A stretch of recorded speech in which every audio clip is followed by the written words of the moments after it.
In a distant corner of the galaxy, humanity had earned a reputation for being tough survivors. On a lonely space station orbiting the dangerous planet Silo 7, Captain Ryan Hayes stood in the communications room, staring at the screen in front of him. The message was encrypted, but he knew it wasn't good news. When command sent messages like this, it usually meant trouble. He sighed and tapped the screen to decode it. The message confirmed his fears. A group of alien mercenaries called the Krylos Syndicate had been attacking human colonies on the edge of explored space. Their leader, Vokter, was known for his cruelty and cunning. Rumors said he was planning something big, something that could threaten not just the colonies but all of humanity. Ryan leaned back in his chair, rubbing his temples. This wasn't going to be easy. Ryan walked down the narrow corridors of the space station toward the briefing room. His boots clicked against the metal floor as he thought about the team he would need for this mission. Humanity's best hope lay with the Deathworlder Special Forces, a group of soldiers trained to survive and fight in Earth's most brutal environments. These weren't ordinary soldiers. They were experts at adapting to any situation, no matter how deadly. When Ryan entered the briefing room, his team was already there. Lieutenant Emily Dawson sat quietly in the corner, cleaning her sniper rifle with practiced precision. Her calm demeanor hid the fact that she could take out a target from miles away without breaking a sweat. Across from her, Corporal Alex Grant was tinkering with some explosives, muttering under his breath about how much better he could make them if command gave him more resources. Sergeant Megan Cole stood by the window, her arms crossed, watching the swirling clouds of Silo 7 below. She had grown up in Alaska, where survival depended on strength and quick thinking. And then there was Private Jake Owens, hunched over a laptop, typing furiously. Jake was the team's tech expert, capable of hacking into almost anything, but his quiet nature sometimes made others underestimate him. Ryan cleared his throat, and the room fell silent. "Listen up," he began. "We've got a problem. The Krylos Syndicate has been hitting our colonies hard. If we don't stop them now, things are going to get worse." He paused, letting the gravity of the situation sink in. "Their leader, Vokter, is planning something big. We don't know what yet, but we're going to find out, and we're going to stop him." Emily raised an eyebrow. "What makes these guys different from the others we faced?" "They adapt fast," Ryan replied. "They scavenge advanced tech from other species and use it against us. Plus, they don't play by the rules. Expect heavy resistance." Alex grinned. "Sounds fun. When do we start?" "Soon," Ryan said. "But first, we need to gear up and prepare. This isn't going to be a walk in the park." As the team dispersed to gather their equipment, Ryan couldn't shake the feeling that this mission was going to test them in ways they hadn't anticipated. The Krylos Syndicate wasn't just another enemy. They were smart, ruthless, and relentless. But Ryan also knew one thing for certain. If anyone could handle this, it was his team. They were Deathworlders, after all. And if the stories about them were true, maybe even the aliens would learn to fear them. For now, though, all they could do was prepare, whatever awaited them out there among the stars. They would face it together. The team's shuttle descended through the thick clouds surrounding Outpost Delta 9, a remote station perched on the edge of known space. The outpost was small and rugged, built to withstand the harsh conditions of its surroundings. It wasn't much to look at, just a cluster of prefabricated modules connected by narrow corridors. But it served as the last line of defense for humanity in this sector. As the shuttle touched down, Captain Ryan Hayes stepped out first, followed closely by his team. The air was cold, and the wind carried a faint metallic tang from the nearby mining operations. Commander Laura Bennett greeted them at the landing pad. She was a tall woman with sharp features and an even sharper gaze. Her uniform was clean but worn, showing years of service in tough environments. "Welcome to Delta 9, she said, her voice firm but not unkind. "I wish it were under better circumstances." Ryan nodded. "We're here to help. What's the situation?" Bennett led them inside, where the walls buzzed softly with the hum of machinery.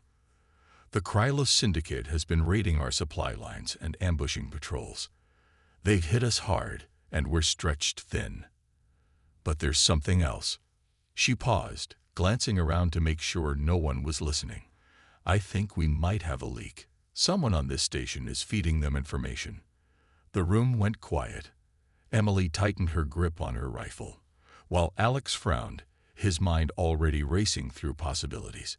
Jake looked uneasy, his fingers twitching as if itching to dive into the outpost's systems and start digging. Megan crossed her arms, her expression unreadable but alert. Do you have proof? Ryan asked, his tone measured. Not yet, Bennett admitted. But patterns don't lie. Every time we send out a patrol, the Krylos seem to know exactly where to strike, and they always seem one step ahead. Ryan exchanged a glance with his team. This changed things. If there was a traitor among the outpost's crew, it meant they couldn't trust anyone, not fully anyway. Trust was critical in missions like this, and losing it could mean disaster.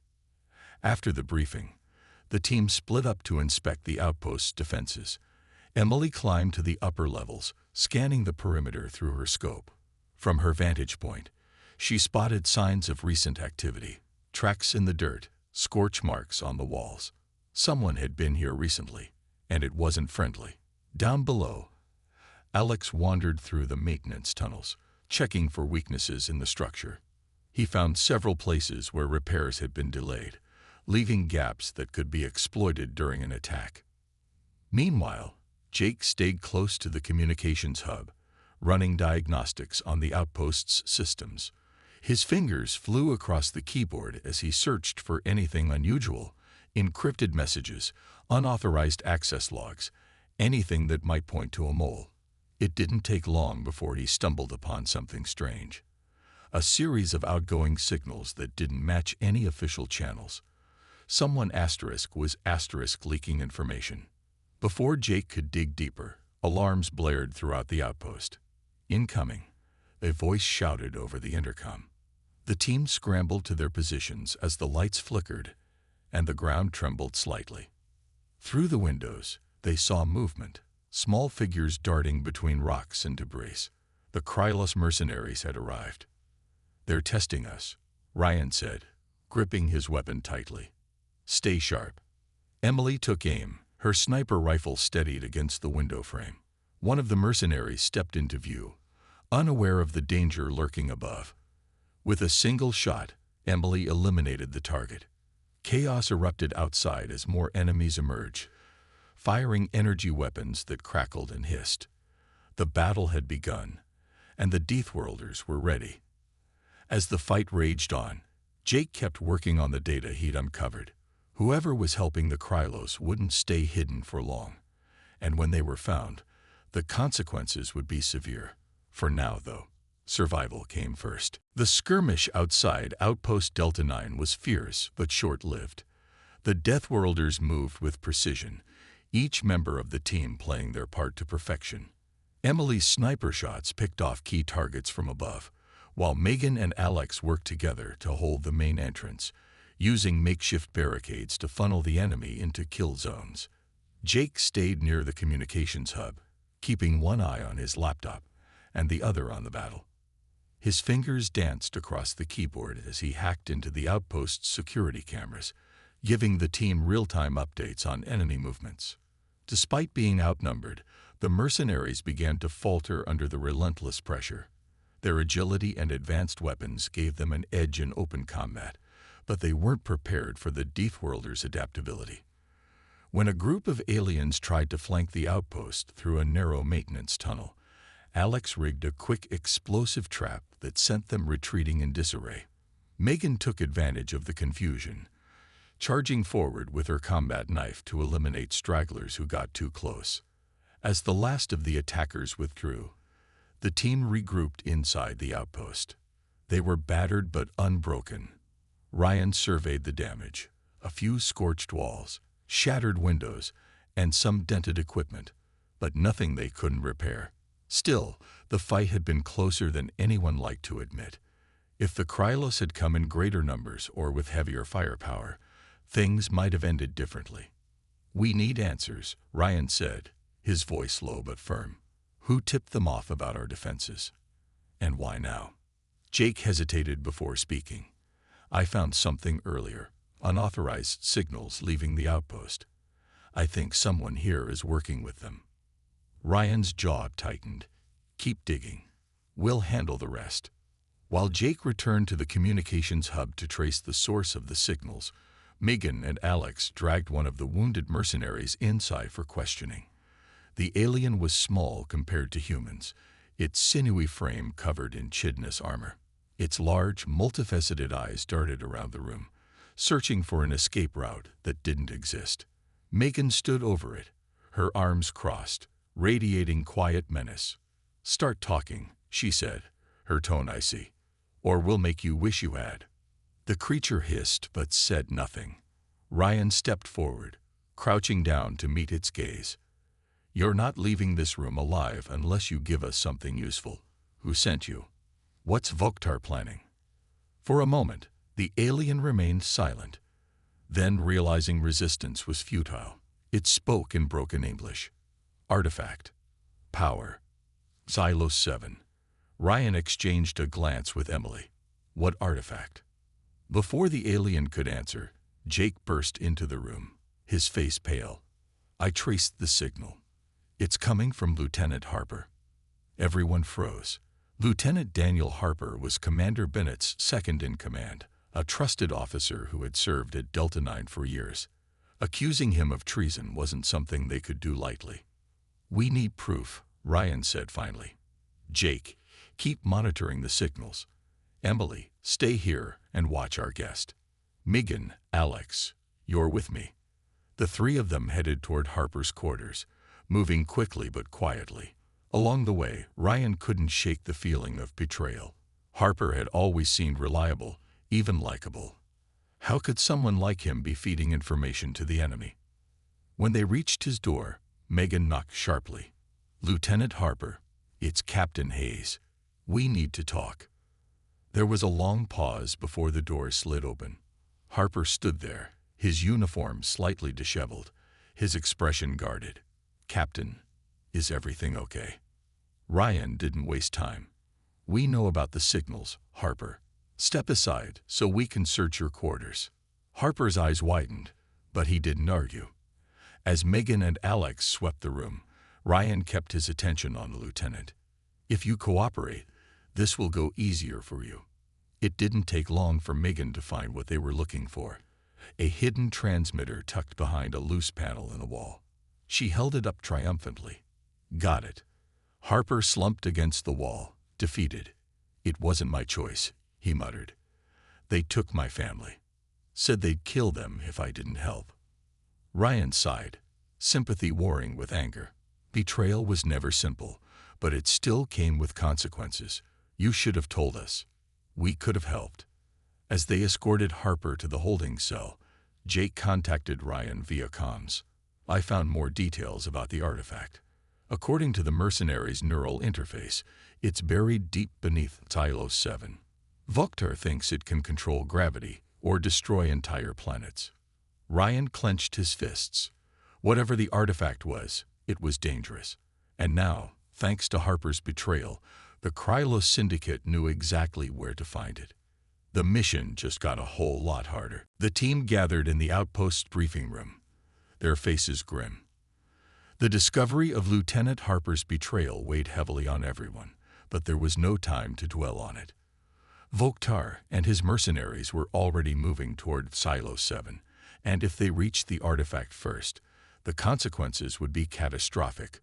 Ryan stood at the head of the table, laying out a map of the planet. "Xylos 7 isn't just any death world," he began, his voice steady despite the tension in the room.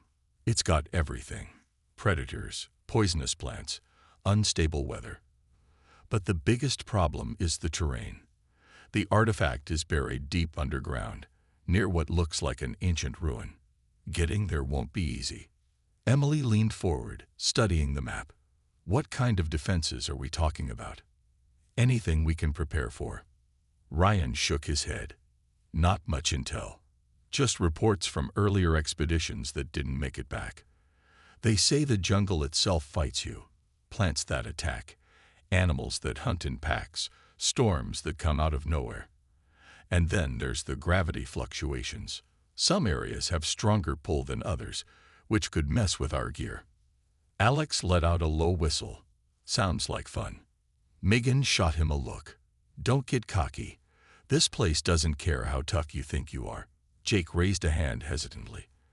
I've been analyzing the data from the Mercenaries' neural interface. There's something weird about the energy readings around the artifact. It's not just controlling gravity. It's messing with electronics too. My tech might not work properly once we're down there. Ryan nodded. Then we adapt. We'll go in light, rely on basic tools. No fancy gadgets. Stick to what works. Preparations took most of the day. The team packed only what they needed. Knives, rifles, rope, and survival gear. Emily checked her sniper rifle one last time, ensuring it was clean and ready. Alex loaded up on explosives, muttering about how even a Deathworlder couldn't stop a good blast.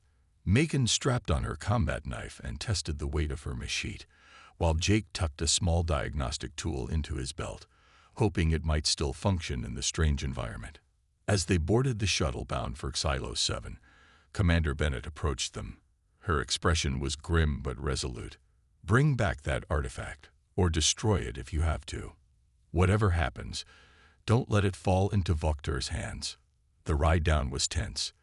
Through the windows, the planet loomed larger, its surface covered in dense green foliage broken by jagged cliffs and rivers of glowing blue liquid. Lightning crackled across the sky, illuminating patches of mist that swirled eerily over the landscape. When the shuttle finally touched down, the team stepped out cautiously, their boots sinking slightly into the soft, spongy ground. The air was thick and humid, carrying a faint metallic smell that made Jake wrinkle his nose. Almost immediately, the sounds of the jungle surrounded them. Shrill cries, rustling leaves, and distant roars. Megan scanned the area, her hand resting on the hilt of her machete. Stay alert. Something's watching us. They moved carefully, sticking close together as they navigated the dense undergrowth. Every step felt like a gamble. Vines hummed low, some dripping with viscous fluid that sizzled when it hit the ground. Emily spotted movement in the shadows and raised her rifle, but whatever it was disappeared before she could get a clear shot. After an hour of slow progress, Jake stopped suddenly. Wait, do you hear that? He pointed ahead, where a faint buzzing sound grew louder. A swarm of insect-like creatures emerged from the trees, their wings shimmering with iridescent colors. Before anyone could react, the swarm descended, biting and stinging anything they touched. Move, Ryan shouted, leading the team into a sprint. They crashed through the foliage, dodging snapping branches and leaping over roots. Megan swung her machete wildly, clearing a path as Alex hurled a small explosive behind them to scatter the swarm. The explosion echoed through the jungle, shaking loose a rain of acidic droplets from the canopy above. When they finally reached a clearing, they paused to catch their breath. Jake wiped sweat from his brow, his face pale. This place hates us. No kidding, Alex muttered, inspecting a burn mark on his sleeve where one of the insects had landed. Ryan glanced at the map. We're close to the ruins. Keep moving. If we can reach the artifact before the Krylos do, we might have a chance. But none of them missed the unspoken truth. Silo 7 wasn't going to make it easy. The team pushed forward, their pace quickening as the ruins came into view. Jagged stone structures jutted out of the jungle like broken teeth, covered in moss and tangled vines.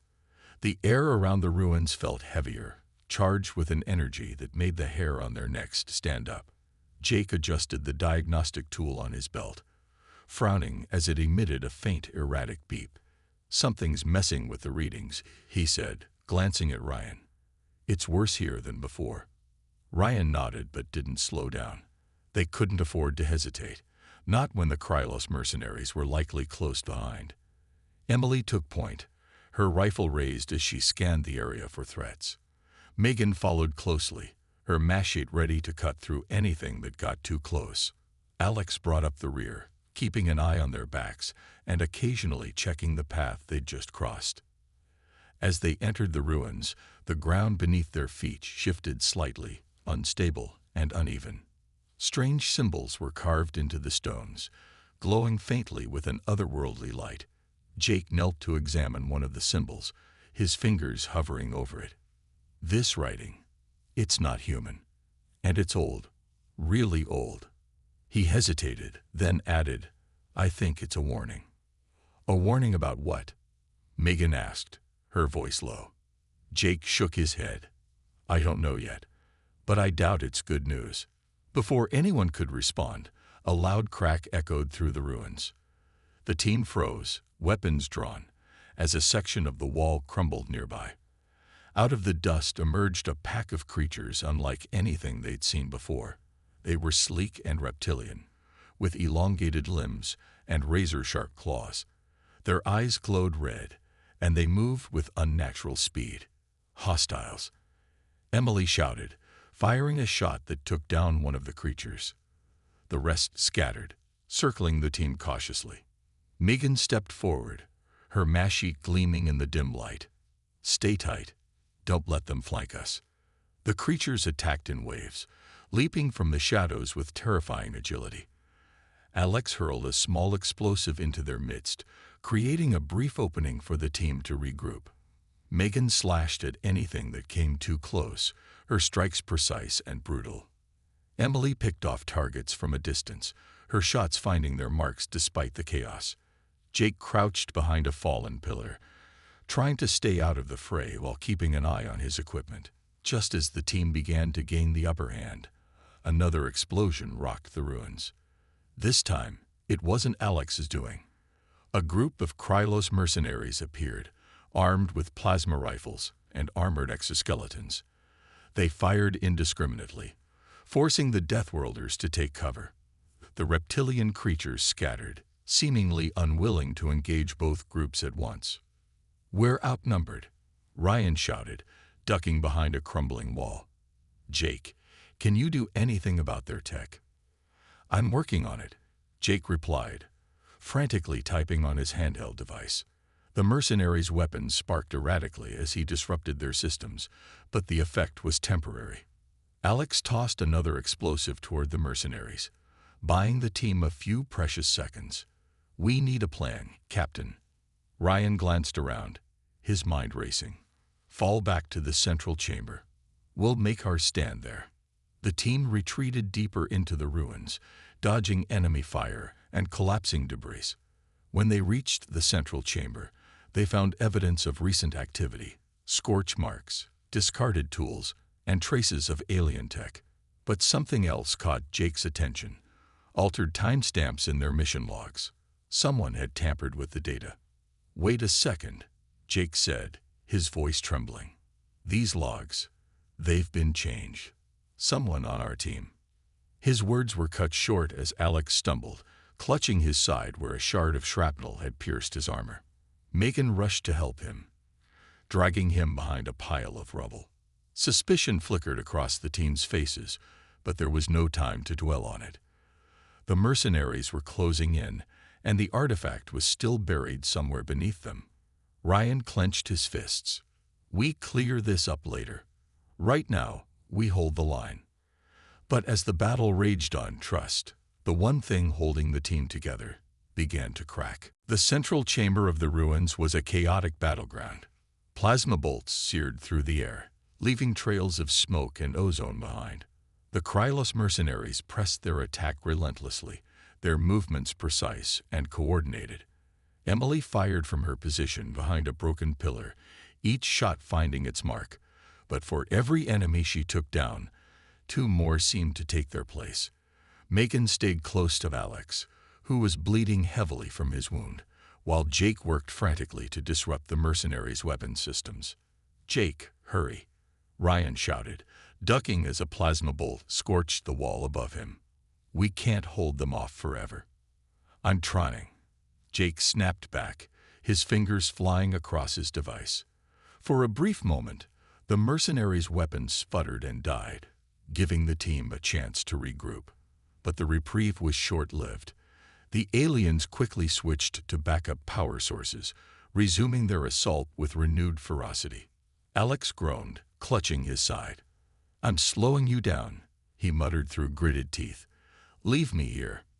"No way," Megan said firmly, pulling him further behind cover. "We don't leave anyone behind."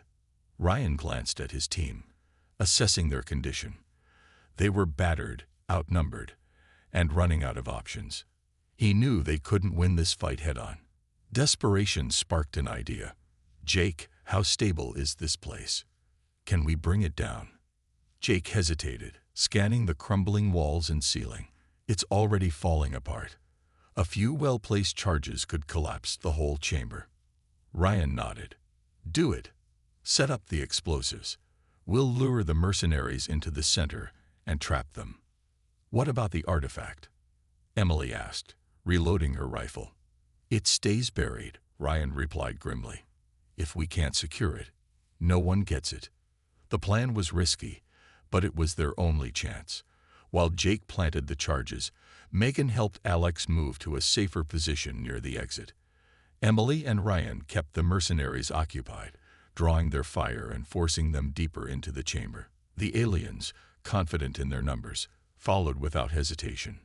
As Jake finished setting the last charge, he signaled to Ryan. "Ready. Let's go." Ryan fired a final shot, then turned and sprinted toward the exit. "Fall back. Now." The team moved as one, retreating quickly but carefully. Behind them, the mercenaries realized too late what was happening. One of them shouted a warning in their guttural language, but it was drowned out by the roar of collapsing stone. Jake triggered the explosives remotely, and the chamber erupted in chaos. The ground shook violently as chunks of rock and debris rained down, sealing off the area and burying the artifact. And the mercenaries, beneath tons of rubble. The team emerged from the ruins, gasping for breath, and covered in dust. They had made it out alive, but the victory felt hollow. Alex leaned heavily on Megan, his face pale and sweat-soaked. Jake stared at the ruined entrance, his hands trembling. "We did it," he whispered, though his voice lacked conviction. Ryan looked at his team, pride warring with exhaustion. "Good work. Everyone okay?" Megan nodded, though her eyes lingered on Alex. "For now. But we need to get him patched up fast." Before anyone could respond, movement caught Emily's attention. She raised her rifle, scanning the jungle. Through the trees, a figure emerged, a towering alien clad in heavy armor, flanked by a small group of elites. It was Vokter, the warlord himself. His presence radiated menace, and his cold gaze locked onto Ryan. "You think you've won?" Vokter growled, his voice deep and guttural. "You've only delayed the inevitable." Ryan stepped forward, his weapon raised. "You want the artifact? You'll have to go through us."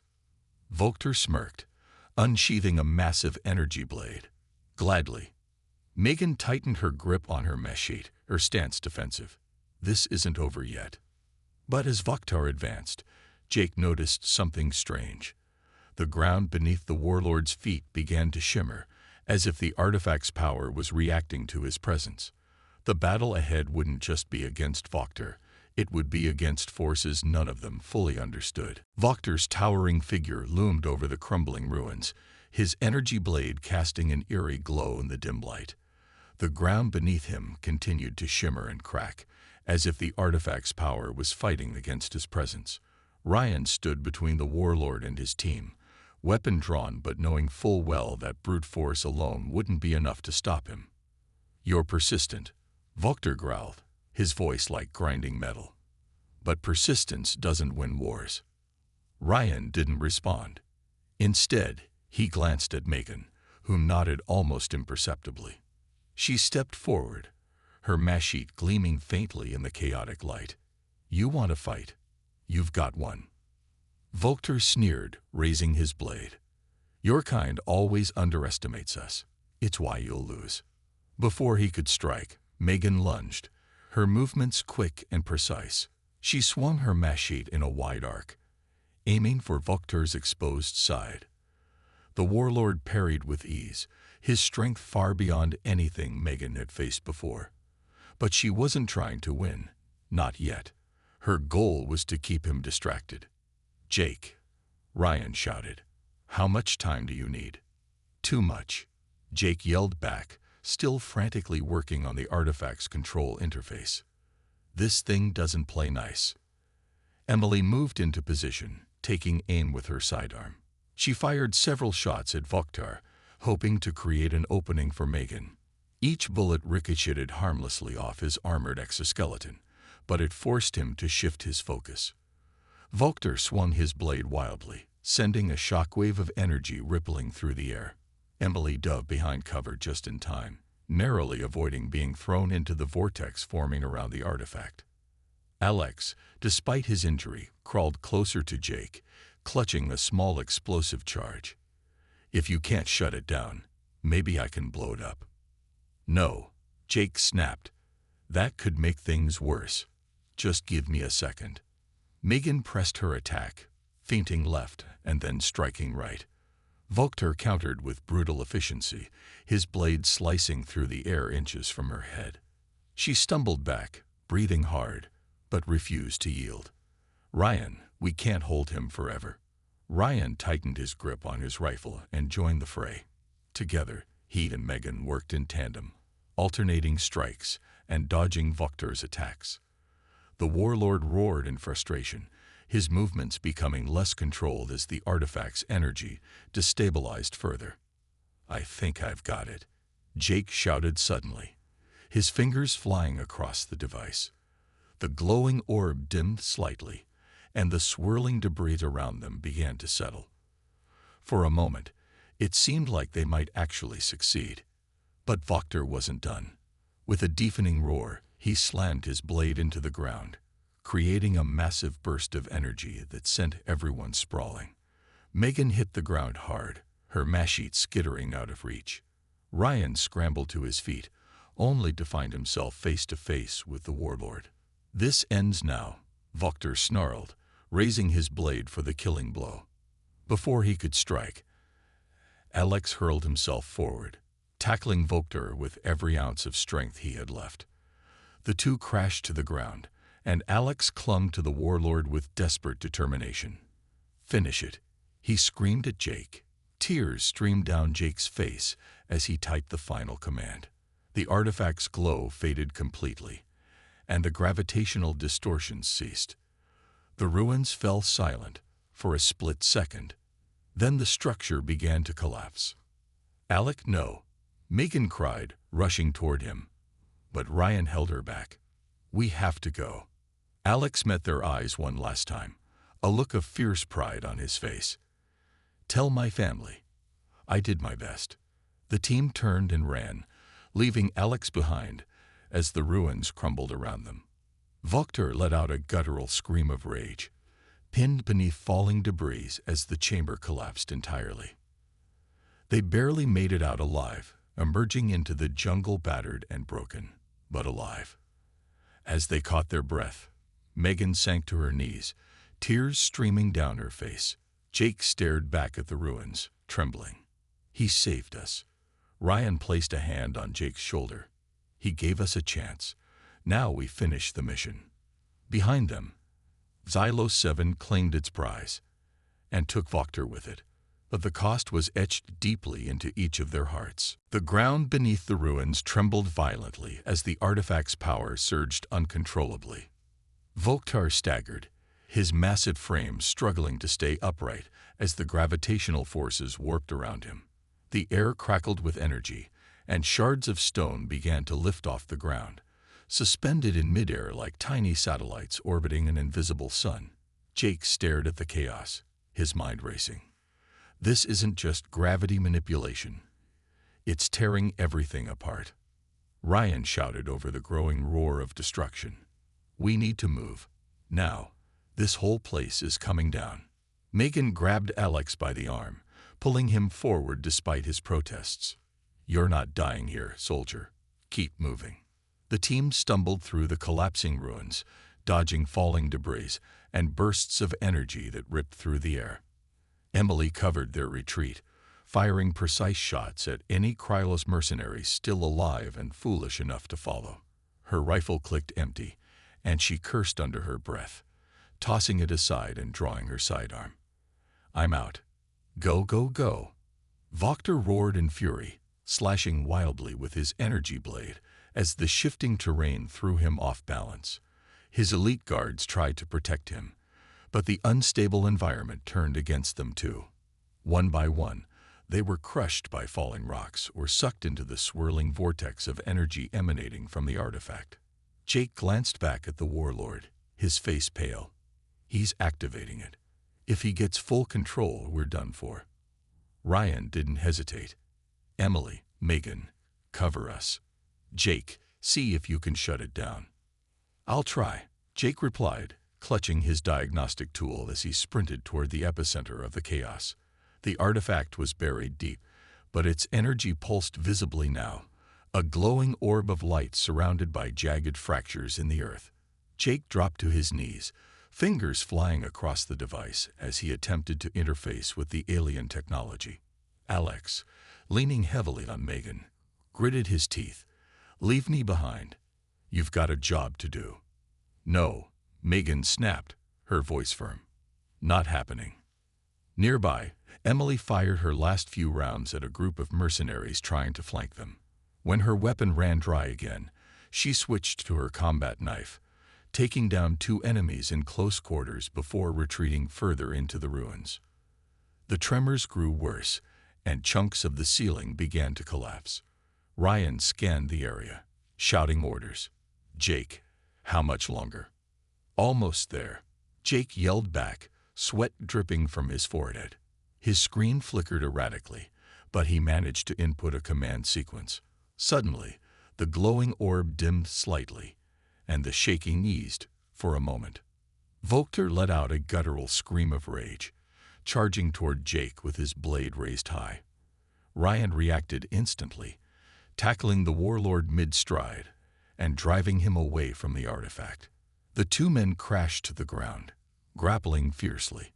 Vokter's strength was overwhelming, but Ryan fought with every ounce of determination he had left.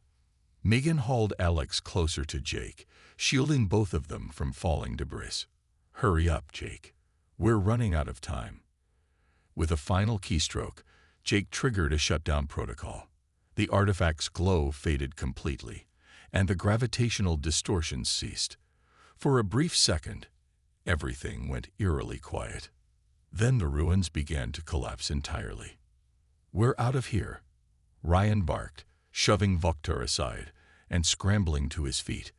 The warlord snarled, reaching for his blade, but a massive boulder fell from above, pinning him to the ground.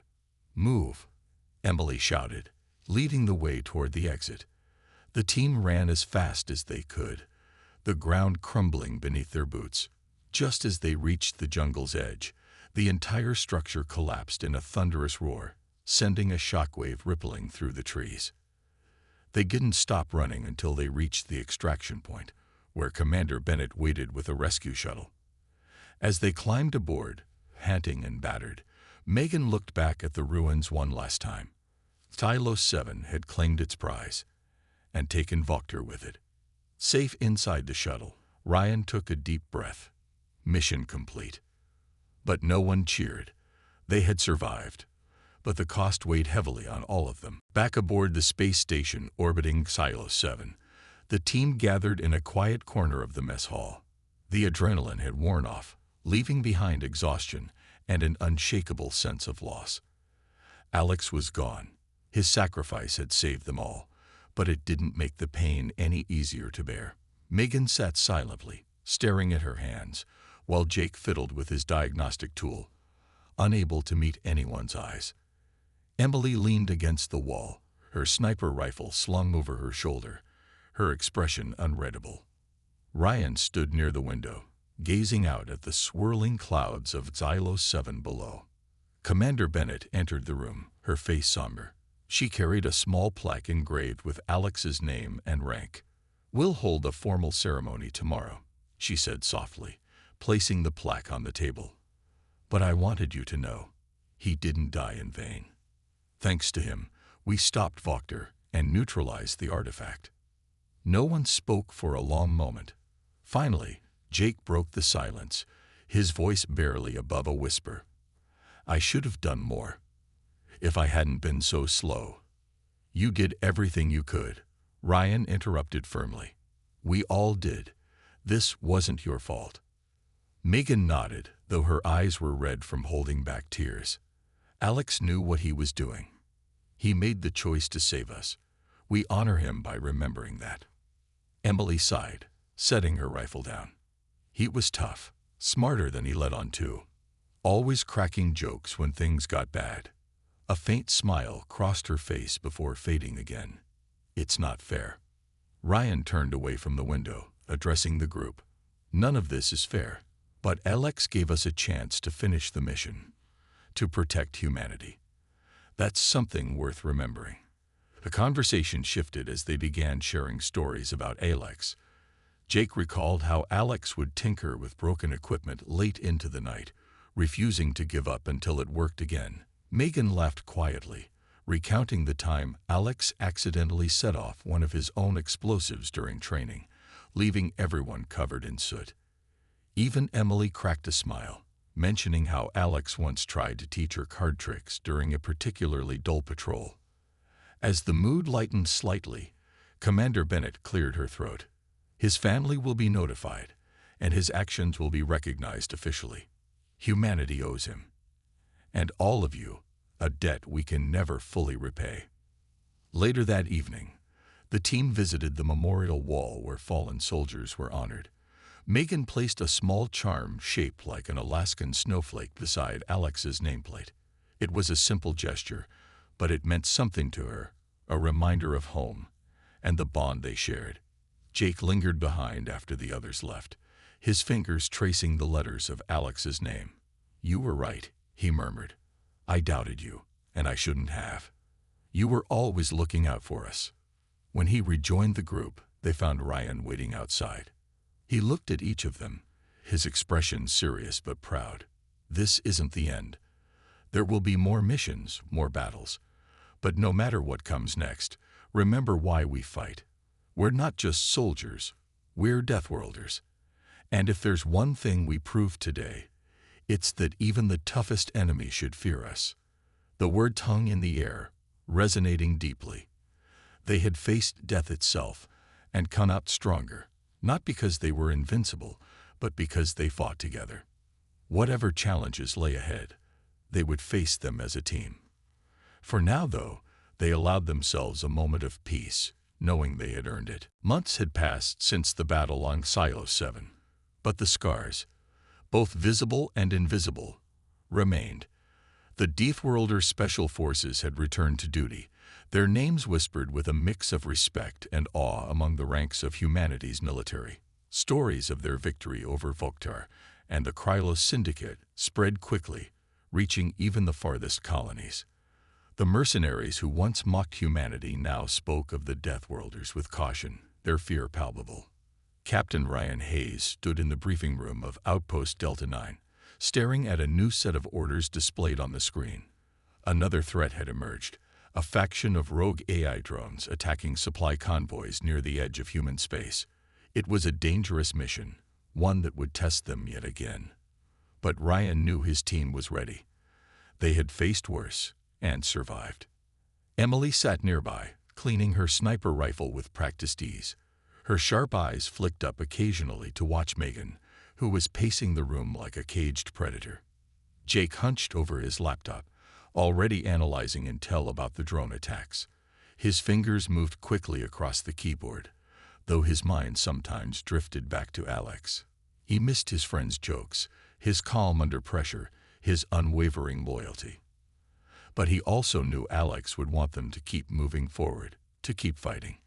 Megan finally stopped pacing and leaned against the wall, her arms crossed. "So, what's the plan this time?" she asked, her voice steady but tinged with determination. Ryan turned to face them. "We hit them hard and fast. These drones are smart, but they're machines. They don't adapt like we do. We find their control hub, disable it, and shut them down for good.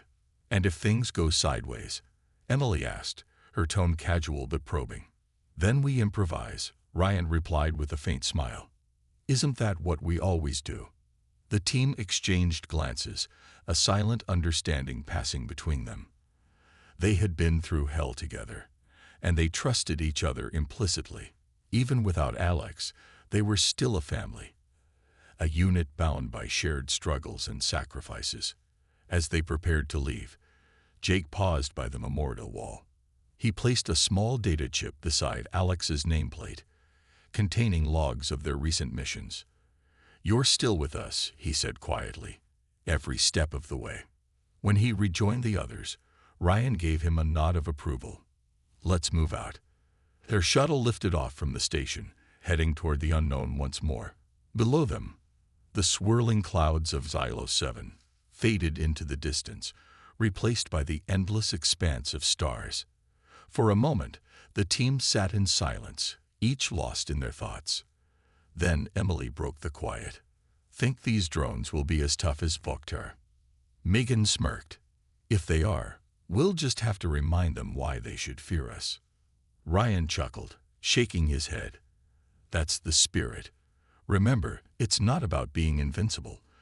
It's about fighting like hell, no matter the odds." And with that, the Deathworlders disappeared into the vastness of space, ready to face whatever challenges awaited them. Their legacy was written in the battles they'd fought and the lives they'd saved. Humanity might never fully understand the sacrifices made in its name, but the galaxy certainly did. For as long as there were enemies to stand against, the Deathworlder Special Forces would answer the call. And those who dared to oppose them would learn, sooner or later, why alien mercenaries, and anyone else, feared the soldiers who called themselves Deathworlders.